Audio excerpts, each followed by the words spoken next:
We're going to do the Lex Fridman pod. One of the great things about people from the business world is they're often great deal makers. And you're a great deal maker. And you've talked about the war in Ukraine and that you would be able to find a deal that both Putin and Zelensky would accept. What do you think that deal looks like? I think the deal, and I wouldn't talk about it too much because I think I can make a deal. If I win as president-elect, I'll have a deal made, guaranteed. That's a war that shouldn't have happened. It's terrible. Look, Biden is the worst president in the history of our country, and she's probably worse than him. That's something that should have never happened.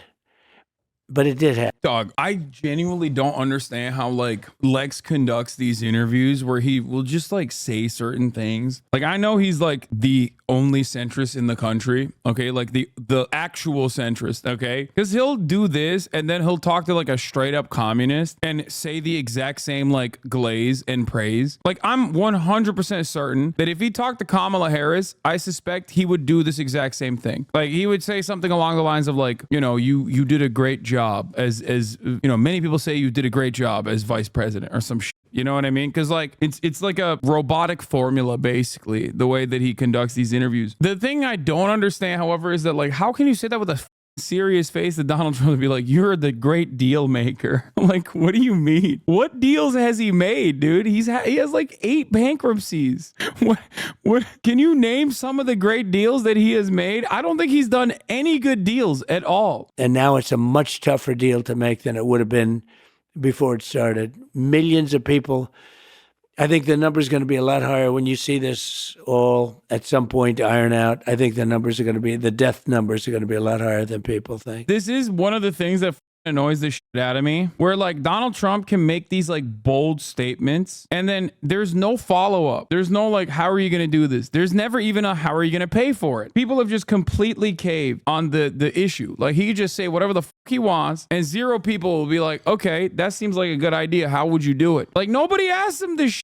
The fuck's going on? And it's wild because like on the other side, you got Kamala Harris can have like a decent policy and immediately they're like, how are you going to pay for it? And then she describes like, you know, price gouging, which is vague still, right? And how they're going to follow through on the price gouging, like going after price gouging corporations and those promises. And then she'll give like a wishy-washy answer on that. And then people are like, okay, well, how are you going to pay for it? How are you going to do this? Yada, yada, yada. Like there is definitely, if I am to look at it seriously, there is definitely a lot of advantages that you get on the Republican side when you're running for office in terms of like how much your policies are called into question. Whereas like Democrats being the adult in the room obviously get that adult in the room benefit in terms of like the way people analyze them in the polls, in terms of like the way people vote for the Democratic Party versus the Republican Party, but also simultaneously like they get a shit ton more scrutiny in general. It is a little annoying to see that double standard in the media in general.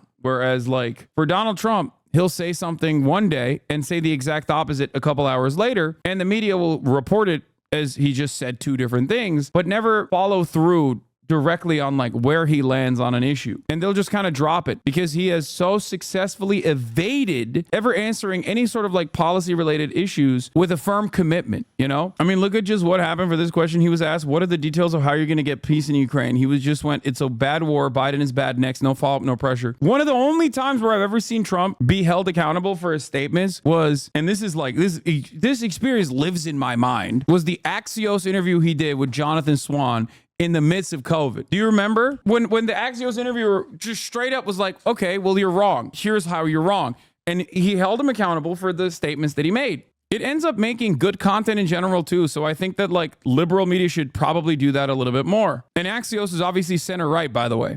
This is a sin what's been allowed to take place over the last 4 years. We're destroying our country. And we'll see how that all works out. But it's not even believable. And now you saw in Aurora, Colorado, a group of very tough young thugs from Venezuela taking over big areas, including buildings. They're taking over buildings. They have their big rifles, but they're taking over buildings. We're not going to let this happen. We're not going to let them destroy our country.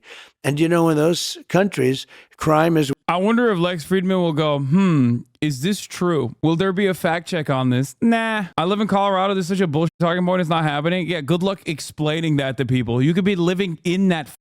You could be living in those housing units and people will still be like, nah. It's way down. They're taking them out of their prisons, which is good because good for them. I do the same thing. By the way, if I ran one of those countries, any country in the world, I would make sure that America has every one of our prisoners.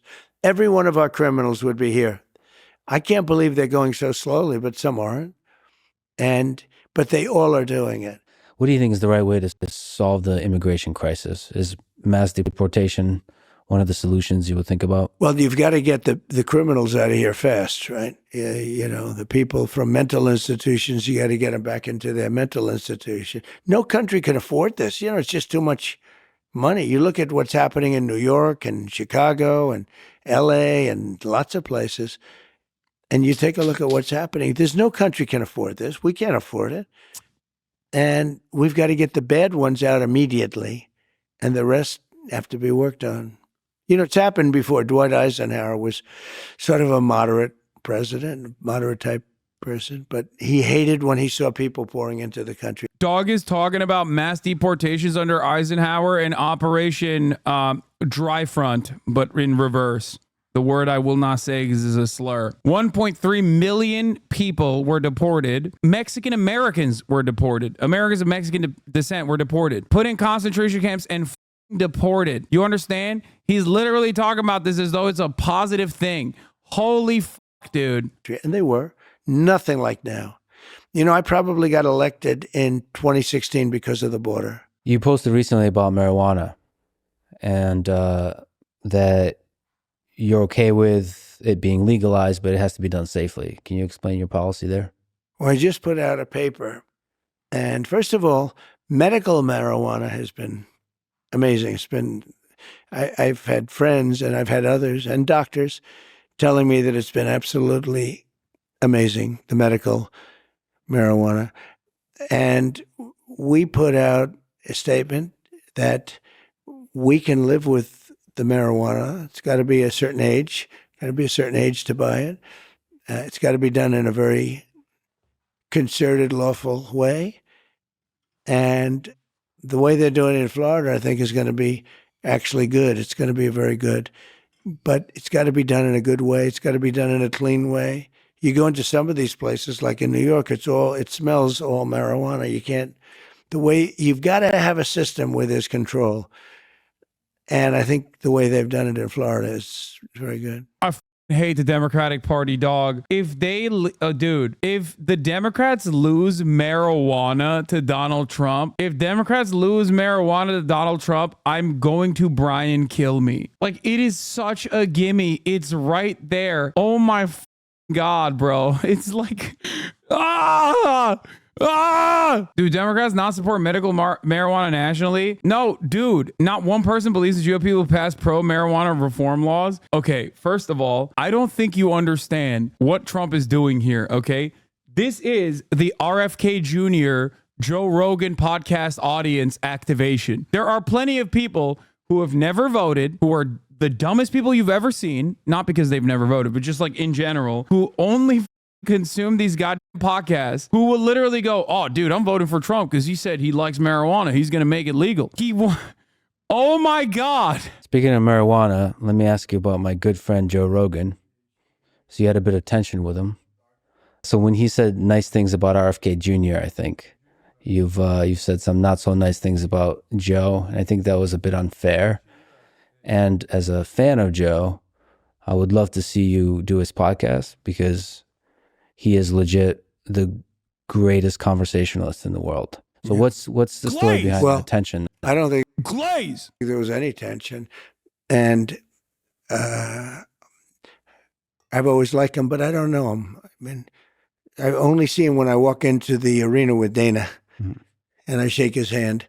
I see him there and I think he's good at what he does, but I don't know about doing his podcast. I mean, I guess I'd do it, but I haven't been asked, and I'm not asking them, you know. I'm not asking anybody. It sounds like a challenging negotiation situation. No, it's not. It's not really a negotiation. And he's sort of a liberal guy, I guess, from what I understand. But he likes Kennedy. This was before I found this out, before Kennedy came in with us. He's going to be great. Bobby's going to be great. But I like that he likes Kennedy. I do too. He's a different kind of a guy, but he's got some great things going. And I think he's going to be beyond politics. I think he could be quite influential in taking care of some situations that you probably would agree should be taken care of. The Joe Rogan post is an example. I would love to get your psychology about.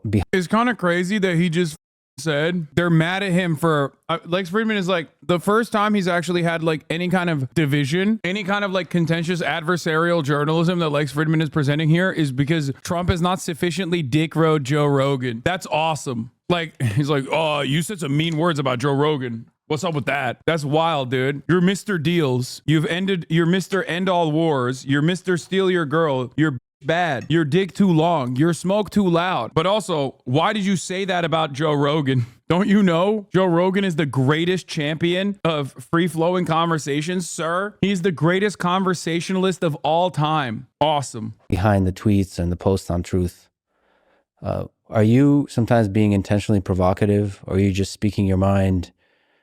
And are there times where you regret some of the truths you've posted? Yeah, I do. I mean, but not that often, honestly. I do a lot of reposting. The ones you get in trouble with are the reposts, because you find down deep they're into some group that he's talking about QAnon. You're not supposed to be reposting. You don't even know if those groups are good, bad, or indifferent. But the reposts are the ones. How much you want to bet his staffers were like, dude, what the fuck are you doing? Don't retruth and repost like QAnon supporters. Like, that's a bad look, sir. We're trying to present you as a moderate, sir. You're running a general election, sir. What are you doing usually when you're composing a truth? Like, are you chilling back on a couch? Couches, beds. Okay. A lot of different things. I mean, like late at night and just I'd like to do some late at night. I'm not a huge sleeper. But whenever I do them, past like 3 o'clock, they criticize you the next day. Trump was up truthing. Okay. Trump was truthing at 3 o'clock in the morning. From my personal opinion, I think you are at your best when you're talking about a positive vision of the future versus criticizing the other side. Yeah. I think you have to criticize, though. I think they're nasty. They came up with a story that I looked down and I called soldiers that died in World War I suckers and losers. Okay. Now, number one, who would say that? Number two, who would say it to military people? Nobody. It was a made-up story. It was just a made-up story. And they like to repeat it over again. They know it was made up. I have 26 witnesses that nothing was said. They don't want to hear about that. Like she lied on McDonald's. She said that she worked at McDonald's. It's not a big lie, but it's a big lie. It's so, they just went and they checked. But one of the worst was 2 days ago, I went to Arlington at the request of people that lost their children. He's awesome. Lex is like, hey, maybe you shouldn't be so contentious. How do you fix the country's divisiveness? He's like, they're suckers. I hate them. We fix it by voting for me. Kamala Harris never worked at McDonald's. It's like, what are you saying? I mean, like I said, I'm not like Mr. Give all the reverence and respect to Mr. Respecting Veterans. I'm not Mr. Respect the Veterans, okay? As you guys know, one of my most famous moments is disrespecting a veteran. In my headcanon, I like to think that like when Fox and Friends talked about it, which was Donald Trump's favorite show at the time, he didn't actually respond and tweet about it because there was a real moment where we were afraid that Donald Trump was going to see it and say something about 9/11 and how I'm a socialist, Islamist, or whatever the and then I was going to get killed. Maybe he just saw it and was like, he agreed. They asked me if I'd come and celebrate with them 3 years. 3 years. They died 3 years ago. And I said, I'm going to try. I got to know them because I brought them here, actually. One night, they almost all came here. And they said, I wonder if Trump will actually come and see us. I heard they were here. I came, saw them, and we stayed for like 4 hours listening to music up on a deck right upstairs. Beautiful. And they were great people. So they called me over the last couple of weeks, and they said, we're going to have a reunion, our 3-year reunion. Would you be able to come? And it was very hard for me to do it logistically, but I said, I'll get it done. And I got there and we had a beautiful time. I didn't run away. I didn't just walk in, shake hands and walk out like people do. And I wasn't looking at my watch like Joe Biden does. And it was amazing. So I did it for them. I didn't do it for me. I don't need the publicity. You literally are using them as a campaign ad, and you shot a TikTok. You made them throw the thumbs up and smile on the grave of the dude who died. That's so sick. He's so goated, dude. He is such a fucking demon. And honestly, his supporters do deserve him. So like, it's what he would have wanted. Oh, absolutely. It's not even a joke. He probably would have wanted that shit. But the families asked me if I'd go. I did go. Then the family said, could we have a picture at the tombstone of my son? And we did. Son or daughter. There was a daughter too. And I took numerous pictures with the families. I don't know if anybody else that was in the pictures, but they were mostly families, I guess. That was it. And then I left. I spent a lot of time with them.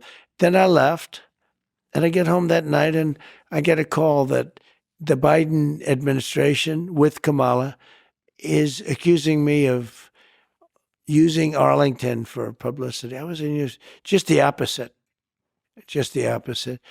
And okay, but like you shot a TikTok. Like you literally did. You went there specifically because you wanted to use the Gold Star family of hogs to be like, yeah, Brandon pulled out of Afghanistan incorrectly. That's why my son died. Like the commander in chief, whatever, right? But like they might be hogs who consented to it, but like you can't lie. Everybody else knows what the is going on. It's one of the funniest things, dude. I love it personally. I don't give a shit. Like, I cannot stress this enough. One of the coolest things that Donald Trump ever said when he was running for president in 2016 was when he said he likes his heroes not to be captured by the Viet Cong. Okay? When referencing John McCain. It is one of the coolest things that anyone ever running for president has ever said. Like, I was legitimately shocked. It was so awesome that he said that. It did not even put a dent in his approval ratings, in the way that like veterans see him and want to vote for him. But on the previous thing, in the spirit of unity, you used to be a Democrat. Yeah. Setting the politicians aside, what do you respect most about people who lean left, who are Democrats themselves or of that persuasion, progressives, liberals, and so on? Well, look, I respect the fact that everybody's in there. And, to a certain extent, life is what you do while you're waiting to die. So you might as well do a good job. I think Okay, Trump. I mean, I don't hate that line. Everyone is throwing up question marks just because it's Donald Trump saying it, but like, he kind of popped off, dude. That was a little bit of a bar. That was his like coconut moment. I think in terms of what's happening now, I think, we have a chance to save the country. This country's going down. And I called it with Venezuela. I called it with a lot of different countries. And this country's going down. If we don't win this election, the election coming up on November 5th is the most important election this country's in. Oh, bro, this is loser speak. I don't know what happened, but somewhere around like post 2020, the Republicans started behaving like Democrats. Right there. Like that's a Democrat bar, dude. He's like one step removed from vote shaming. Yeah, and them started behaving like Republicans, but like not the good behavior that Republicans demonstrate, as in like wanting to win and standing on business and actually consistently calling the opposite side pedophile monsters, That's I wish they would do that, but they only adopted the Republican policies. Because if we don't win it, I don't know that there'll be another election. And it's going to be a communist country or close. And there's a lot of people listening to this, myself included, that doesn't think that Kamala is a communist. Well, she's a Marxist. Her father's a Marxist. That's right. And she's It's advocating a little unusual, She's advocating for some policies Why is that are towards the direction of democratic socialism, let's say. But there's a lot of people that kind of know the way government works, and they say, well, none of those policies are. What policies has Kamala Harris put forward that is aligned with any kind of democratic socialism, dude? These people have brain worms. Also, Donald Trump made it seem like Marxism is a genetically inherited trait. Well, her father is a Marxist. That's a little unusual. People just go on camera and say anything, dude. They just say whatever the they want, and it does not even matter a little bit. It's crazy. Going to actually come to reality. It's just being used during the campaign to, groceries are too expensive. We need them cheaper. So let's talk about price controls, and that's never going to come to reality. It could come to reality. Look, I mean, she came out with price control. It's been tried like 121 different times at different places over the years, and it's never worked once. It leads to communism. It leads to socialism. It leads to having no food on the shelves. Richard Nixon. And it leads to tremendous inflation. Richard Nixon normalized relations with China, recognizing China as like actual China, price controls. That's it. He is a secret Maoist. Secret Maoist Richard Nixon. He did that. And Trump is right. He literally did communism in America. It's a bad idea.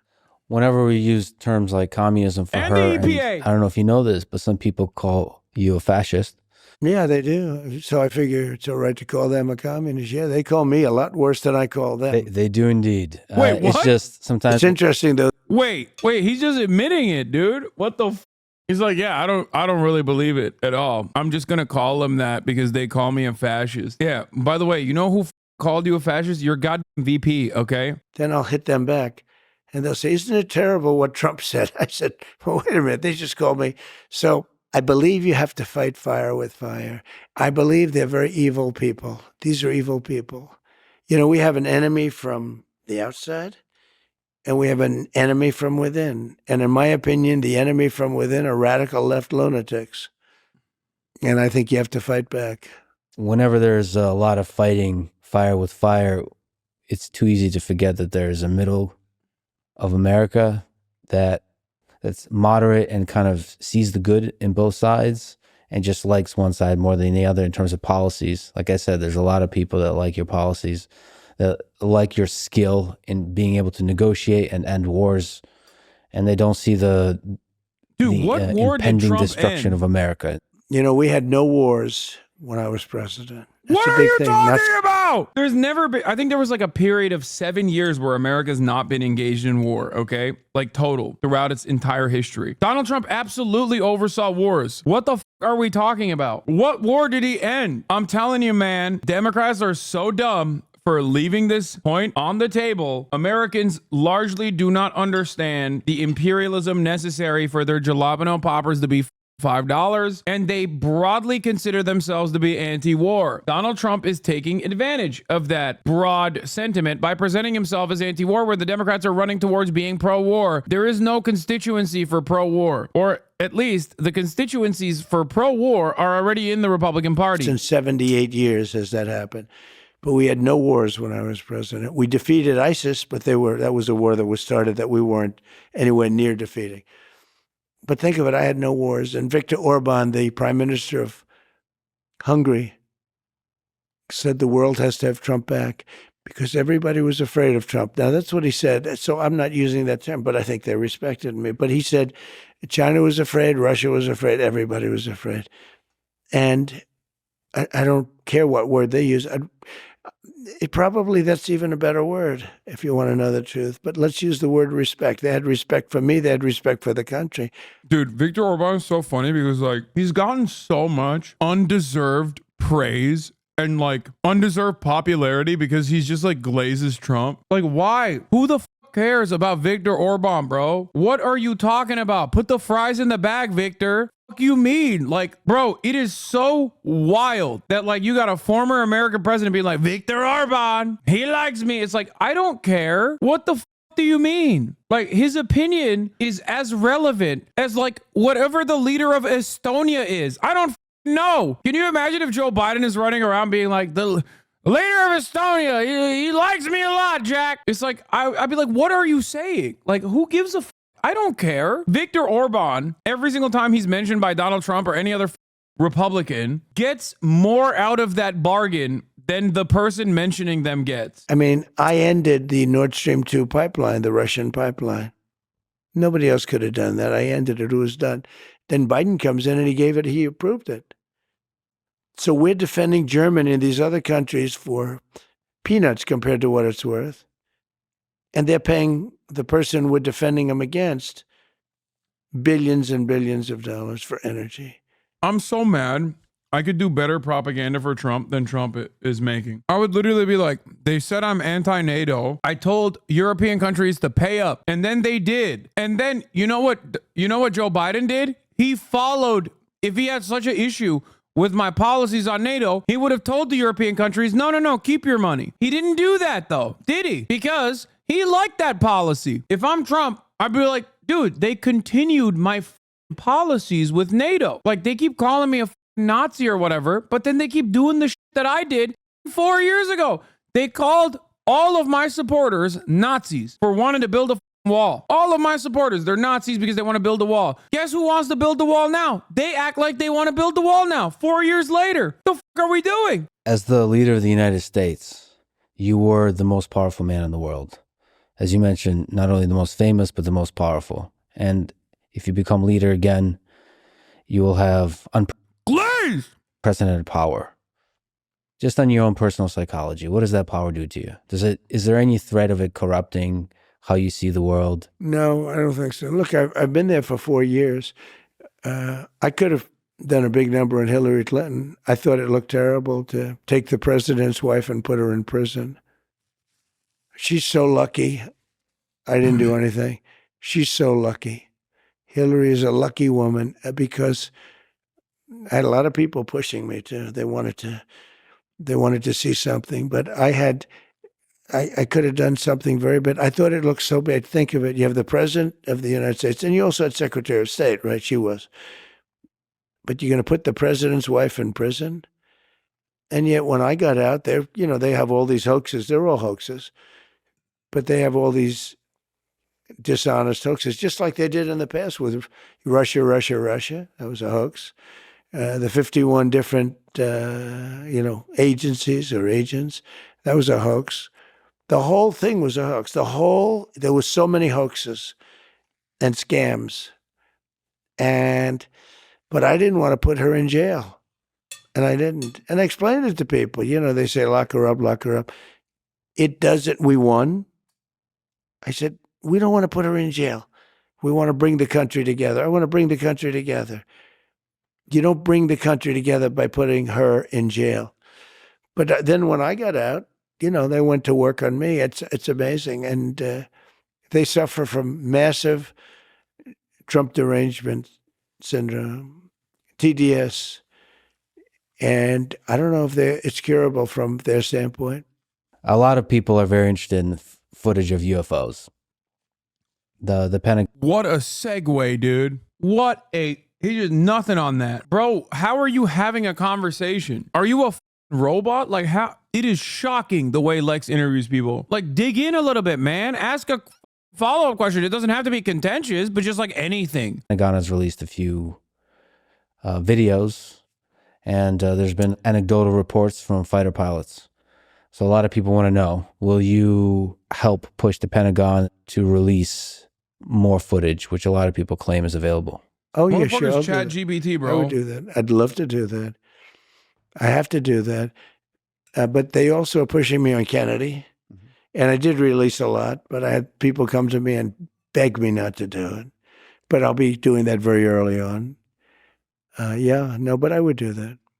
There's a moment. Okay, come on. Why didn't you? You literally went on the Alex Jones InfoWars broadcast before winning the presidency, which, by the way, that's what he did. For those of you who forget, Donald Trump went on InfoWars. Okay, he did this exact same push last time around in 2020. He didn't do it in 2020. He didn't do it in 2020. He did it in 2016 and he won. He went on InfoWars. Now, he also kept running on the narrative, the false promise that he would release the 9/11, like all the 9/11 documents. And he didn't do that shit at all. He's a liar. Where you had some hesitation about Epstein, releasing some of the documents on Epstein. Why the hesitation?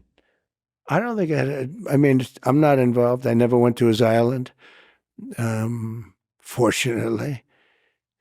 But a lot of people did. Why do you think so many smart, powerful people allowed him to get so close? He was a good salesman. He was, Say it.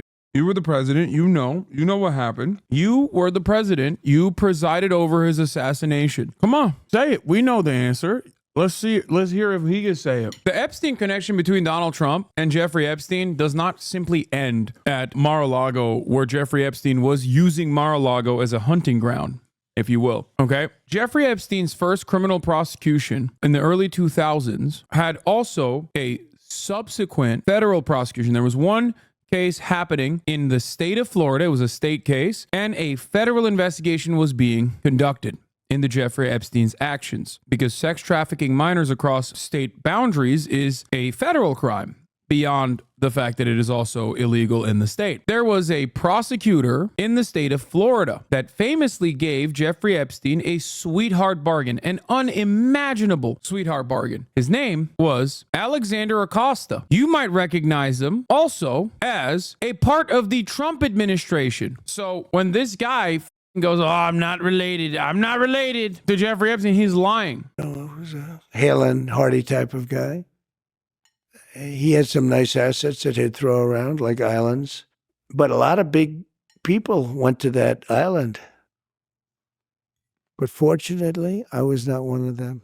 It's just very strange for a lot of people that Why do you keep saying fortunately, dog? He's literally saying, like, I would have been if I was invited. Luckily, I was not. I'm serious, bro. the list of clients that went to the island has not been made public. Yeah, it's very interesting, isn't it? Probably will be, by the way. Probably. So if you're able to, you'll be. Yeah, I'd certainly take a look at it. Now, Kennedy's interesting because it's so many years ago. They do that for danger too, because, endangers certain people, et cetera, et cetera. So Kennedy is very different from the Epstein thing. But yeah, I'd be inclined to do the Epstein. I'd have no problem. Dog, you literally wished Ghislaine Maxwell well. You said, I wish her well. You also, if I'm not mistaken, didn't he buy one of Jeffrey Epstein's planes recently? When Ghislaine Maxwell was prosecuted and was going to be criminally charged, you said, I wish her well. He's campaigning on the Jeffrey Epstein jet. That's why I think it's so funny when people are like, I'm a crank, I'm anti-establishment. That's why I love Donald Trump. I'm like, dog, what are you saying? Literally, he's running alongside a Kennedy who used to fly on the Epstein jet Lolita Express. Well, Mr. President, thank you for putting yourself out there, and thank you for talking today. Look, I love the country. I want to see the country be great. And we have a real chance of doing it, but it's our last chance. And I appreciate it very much. Thank you. Thank you.